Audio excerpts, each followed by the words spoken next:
खरं तर डॉक्टर संपदा मुंडेंना थँक्स म्हणावं लागेल मृत्यू पश्चात, की ह्या सगळ्यांना ज्या पद्धतीने त्यांनी एक्सपोज केलंय. कारण मी एक आरोग्य विभागाशी संबंधित आजही मी इंटर्नल आहे. आजही मी नॅशनल कमिटीची मेंबर आहे.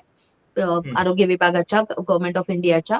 तरी सुद्धा मला हे सांगितलं पाहिजे इथे, की पोलीस आणि आरोग्य विभागांच्या मध्ये आरोग्य विभागाकडून आलेले साक्षी, पुरावे आणि साक्षीदार यांच्याशिवाय आम्ही अनेक फौजदारी स्वरूपाच्या गुन्ह्यांच्या बाबतीत न्यायापर्यंत पोहोचू शकत नाही.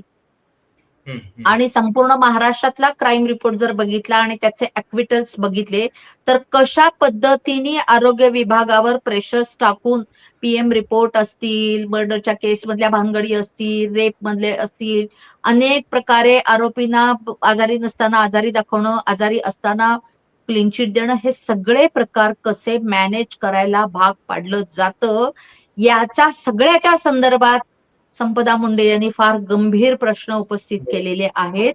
हा फक्त कामाच्या ठिकाणी होणाऱ्या लैंगिक अत्याचाराशी संबंधित विषय नाही, कामाच्या खरंय. ठिकाणी होणाऱ्या हॅरॅसमेंटचा विषय नाही, तर पोलीस आणि आरोग्य विभागातल्या या नेक्ससचा, या मिलीभगतचा इथे त्यांनी भांडाफोड केलेला आहे.